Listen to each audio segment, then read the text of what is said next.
Salut YouTube, comment ça va? Vidéo le soir. J'ai eu aujourd'hui au cabinet des enfants qui lisaient des livres.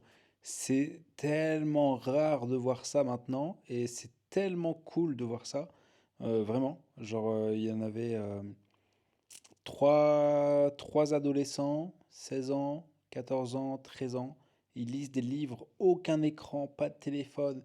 Ils lisent des livres et des enfants avec un vocabulaire, une compréhension, une culture bien supérieure à ce que je vois d'habitude. Et vraiment la lecture, ça forme vraiment le cerveau, quoi, hein. Ça change vraiment les comportements des enfants et puis des adultes aussi, quoi. Et quand je vois, moi, le temps que j'arrive à passer sur les écrans, des fois, j'ai vraiment envie d'acheter un vieux téléphone, ne même pas avoir internet dessus et juste envoyer des textos et puis et appeler les gens, tu vois, et être appelé. Et puis tout le reste, terminé. Mais bon, le problème, c'est que vu que je fais du travail en ligne, bah, il faut quand même internet et il faut un carré, voilà. Mais des fois, j'ai vraiment envie de ça parce que je me dis, mais le temps que je perds, et je pense que ma vie serait de meilleure qualité en plus si j'avais pas de téléphone. Je pense que ma vie serait de meilleure qualité. Mais en même temps, ça m'enlèverait pas mal d'opportunités. Donc bon, je peux comprendre ceux qui, en tout cas, qui ont des vieux téléphones et qui s'en servent pas. J'avais rencontré un gars comme ça là qui vivait en camping-car, un jeune. Enfin, à l'époque, c'était il y a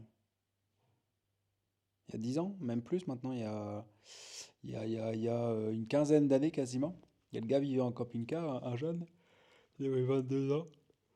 Et lui il avait fait le choix de vivre sans téléphone.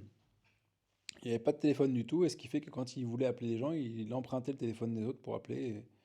Et voilà, et sinon, j'avais rencontré une autre personne qui avait un vieux téléphone, justement, par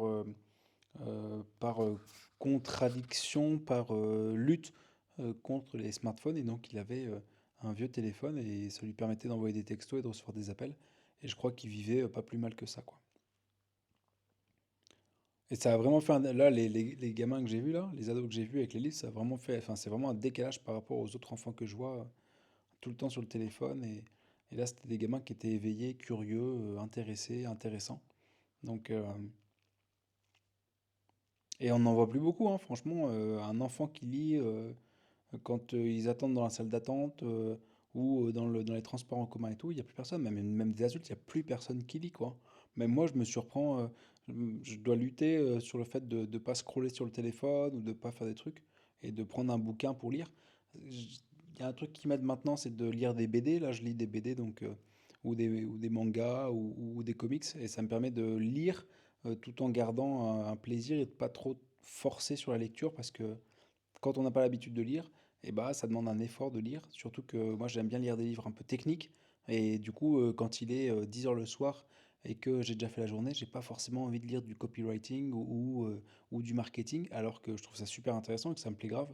Mais ça me demande un effort intellectuel et un effort de concentration, d'imagination, de réflexion et de mémorisation que j'ai pas forcément envie et puis l'énergie de le faire le soir. C'est pour ça aussi que j'adore la littérature jeunesse parce que c'est beaucoup plus facile à lire. Je sais pas si vous lisez, mais en vrai c'est trop important quoi. Et il y a trop de livres que j'aimerais lire. J'ai une liste de livres à lire qui est super grande et je prends pas le temps de le faire parce qu'en vrai ça demande grave de temps de lire et je trouve que prendre un livre, le mettre dans le chat GPT, demander un résumé, et on loupe tout ce qui fait l'intérêt du bouquin.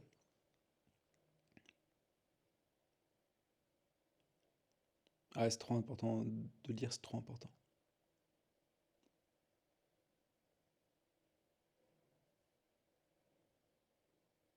Est-ce que Lucas du futur, tu vas lire beaucoup plus? Je sais pas, on verra bien. Voilà pour la vidéo de ce soir. En vrai, en ce moment, j'ai pas trop la forme, hein. Pas trop la forme, je suis un peu désœuvré. Je sais pas trop quoi faire de ma peau. On verra bien. On verra bien où tout ça va nous mener. On verra bien. Et bah allez, on se voit demain pour la prochaine vidéo. Prenez soin de vous. Ciao.